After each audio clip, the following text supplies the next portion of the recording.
This is the homework quiz for week number 15, and we're looking at question number 8. We're going to take a look at some of the common mistakes that people made on question number 8 this week and look at how to solve it using models as well as numerically. So let's begin. There's a lot of blue up here. We don't have the same different multicolored picture that we did in question number 7. Let's see why. Again, the first step in the order of operations in PEMDAS, P for parentheses, we do have some parentheses here. How come we're not solving this parentheses, the negative 12 first? Well, negative 12 is just a number. So there's nothing inside of the parentheses that we can solve. If it was negative 12 plus 1, negative 12 minus 2, or negative 12 times 3, then we would solve it inside the parentheses. Right now, the only thing that the parentheses are doing is separating negative 12 from the subtraction sign that comes before it. Therefore, no parentheses and no green here in our problem.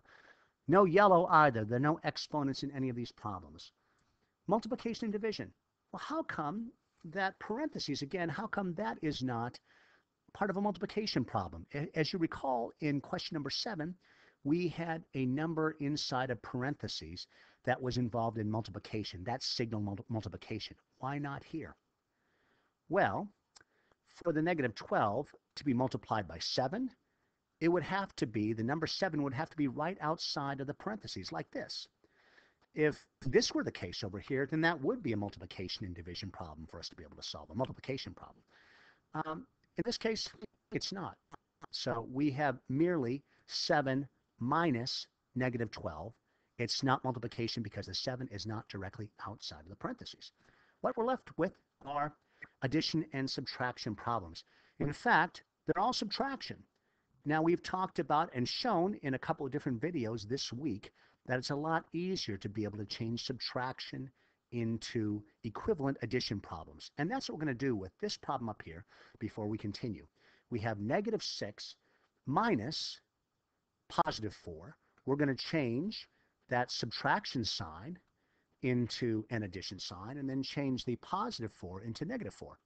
Now, you notice we didn't do anything over here to this negative 6 because there is not a subtraction before that. That's the beginning of our equation. From this, we're subtracting something else. So we're going to change this equation, negative 6 minus positive 4, to negative 6 plus negative 4. And now we can keep going, negative 4 plus negative 7. And we have negative 7 minus negative 12. We can change this to negative 7 plus positive 12.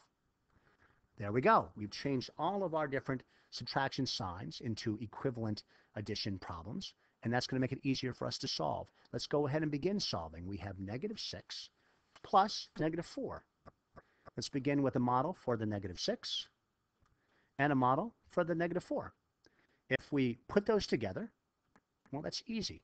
We're just adding, as we typically do, 6 plus 4, but they're negatives, and that is 10 negatives, or negative 10. Now, the next step, because we're going here from left to right, just like we're reading, is negative 10 plus negative 7. And again, let's build a model of this down below. We have 10 negatives and 7 negatives, and we're just going to add. We're going to put them together. And since they're grouped by 5, it's easy to count. We have 5, 10, 15, 16, 17 negatives. The answer is negative 17. Now we've solved everything up into the adding of the positive 12 at the end. So we'll add positive 12, and that's going to complete our work here on this problem here. And this is another example where we're adding a negative and a positive. Let's go ahead and show how we do this with a model and numerically. So 17 negatives and 12 positives.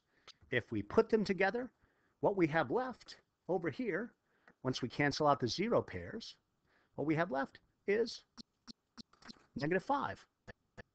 That's easy to see. Let's go ahead and do the same thing numerically because we don't want to have to draw models every time we solve problems. So we have more negatives. How many of the negatives do we have?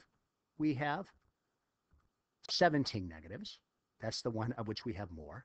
And we're going to subtract the number of which we have fewer, which is 12 right here. Okay? And we're subtracting them because, as you can see here in the model, they cancel each other out. So we're going to take 17 minus 12. That equals 5. There are 5 left of either positives or negatives. Now, to figure out if it's positive or negative, we're going to take a look and see. In our problem, did we have more negatives or more positives? We had more negatives. Therefore, our solution is going to be negative 5. So we have 5 negatives over here and 5 negatives over here. Our answer is negative 5.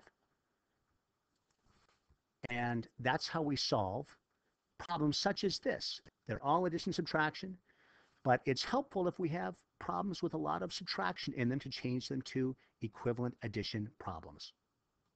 Go ahead and solve the problem that is paired with number 8 on the practice test here for the homework quiz for week 15.